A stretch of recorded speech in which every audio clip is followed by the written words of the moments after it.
হ্যাঁ শিখা বলো। তোমাকে একবার আসতে হবে ঈশান। কতক্ষণে আসতে পারবে? মানে সব তো সর্ট আউট হয়ে গেছে, আমি কি করব? ব্ল্যাকমেলার সব ছবি পেন ড্রাইভে পাঠিয়ে দিয়েছে। আমি চাই তুমি নিজে এসে সেটি নিয়ে যাও। শিখা আমি এখন আসতে পারছি না, আমি একটু ব্যস্ত আছি, আমি পরে গিয়ে নিয়ে আসবো। I want to meet you, Ishan, please. বললাম তো ব্যস্ত আছি, ট্রাই টু আন্ডারস্ট্যান্ড প্লিজ। ঠিক আছে, তুমি তাহলে তোমার সময় মতো এসো। Okay bye. ঈশান গাঙ্গুলি আসবে না বলেছে। এটাই তো গাঙ্গুলিদের পুরনো গেম। পুরো পুরো পরিবারটাই এরকম, কাজ হয়ে গেলে জাস্ট ছুঁড়ে ফেলে দেবে। দেখো না, কাল পর্যন্ত ঈশান গাঙ্গুলি তোমার পেছনে পেছনে ঘুরছিল, আর আজ তোমাকে ইগনোর করছে। তুমি ঈশান গাঙ্গুলির সঙ্গে কোথাও দেখা করবে না। ওকে যদি এই পেন ড্রাইভটা নিতে হয়, তোমার বাড়িতে এসে নিতে হবে।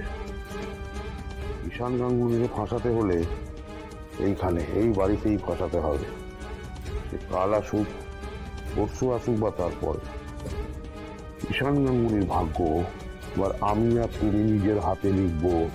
আর কথাটা ভালো করে মাথায় ঢুকিয়ে নাও, ওকে? একদম।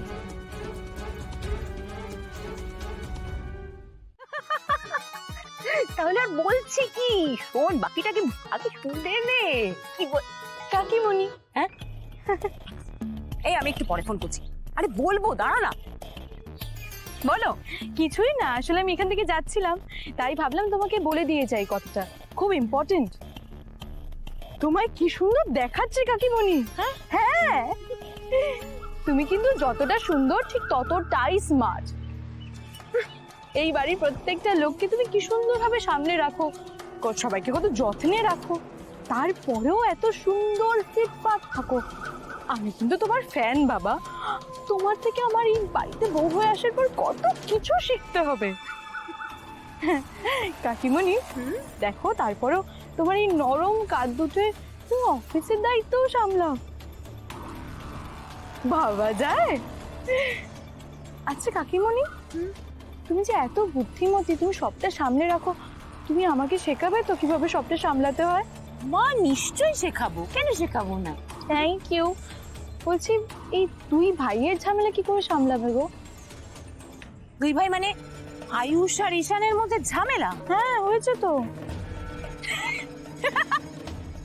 হতে পারে না, আয়ুষ আর ঈশানের কোনদিন ঝামেলা হতেই পারে না মেঘা। ওরে বাবা সোনামে, তুমি তো নতুন এসেছো, তুমি সবাইকে এখনো ভালো করে চিনতে পারোনি। শোনো, এই দুই ভাই হচ্ছে হরিহর আত্মা। এরা একে অপরের জন্য প্রাণ দিতে পারে, কিন্তু ঝগড়া ঝামেলা না না না, নেভার। এ বাবা, তার মানে এই বাড়িতে যা হয়েছে এখন অব্দি তোমার কান অব্দি পৌঁছয়নি? ইটস ওকে, তাহলে কি বলো তো, আমি যা বলেছি না তুমি ভুলে যাও, ঠিক আছে? এই না, কি হচ্ছে বাড়িতে? আয়ুষ আর ঈশানের মধ্যে ঝামেলা হয়েছে? হ্যাঁ হয়েছে তো, কিন্তু আমার মনে হয় কি আমার কথাগুলো তোমাকে বলাটা ঠিক হবে না। তুমি বরং বাড়ির অন্য কারোর থেকে কথাটা জেনে নিও। অবশ্য আমার যা মনে হয় বাড়ির অন্য কেউ এখন অব্দি জানে না বিষয়টা। হ্যাঁ, আসলে আমি তোমাকে ভরসা করি বলেই কথাটা বলছি। হ্যাঁ, তুমি প্লিজ কাউকে বলো না। আয়ুষ আর ঈশানের মধ্যে না কাল রাতে ঝামেলা হয়েছে। ইনফ্যাক্ট আয়ুষ তো ঈশানকে চড় মেরেছে, অনুষ্ঠান ছিল ওখানে। আমার দুই ছেলেকে জিজ্ঞেস করছি, আয়ুষের উত্তর পেয়ে গিয়েছে, এবার ঈশানের পালা।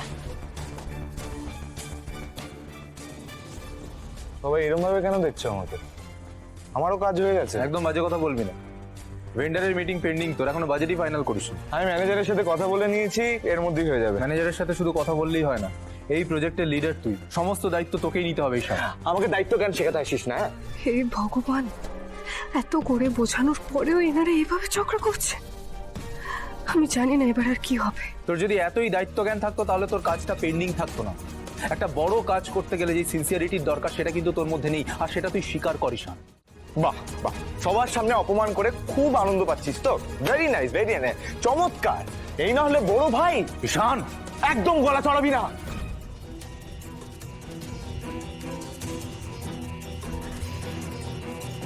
ঈশান, আয়ুষ, পরস্পরের সঙ্গে কি ব্যবহার করছো? হলো তো দিদি, এবার কি বলবে বলো।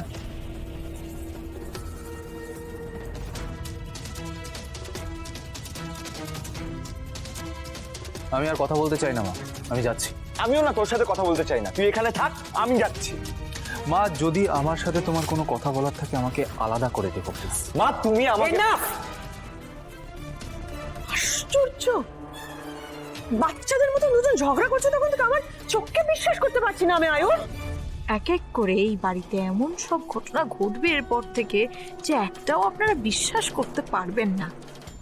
মেঘা আর দেবনীরা মিলে আপনাদের এমন ভেলকি দেখাবে না যে সবার টাক লেগে যাবে। আমি ঝগড়া করছি না মা, আমি শুধু ঈশানের ফ্যাক্টস গুলো তোমায় বলছিলাম। মানে তোর মনে হয় আমি ঝগড়া করছি? বাহ বাহ বাহ, ভেরি গুড। না আর কি কি মনে আছে তুই সব বলে দে, বলে তোমাদের দে। এই ঝগড়া বন্ধ করো। এই ঝগড়া আমার একদম ভালো লাগছে না। তোমাদের মনের মধ্যে যা আছে দুজনে এখানে স্পষ্ট করে বল। আমার মন বলছে কিছুতে একটা গন্ডগোল আছে। আমি ওদের মা, ওদের নারী নক্ষত্র সব চিনি।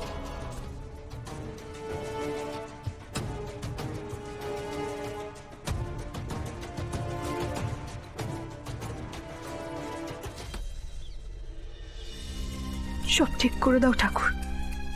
মেঘা ম্যাডাম যদি অন্যায় করে থাকেন তাহলে তুমি ওনাকে জিতিয়ে দিও না।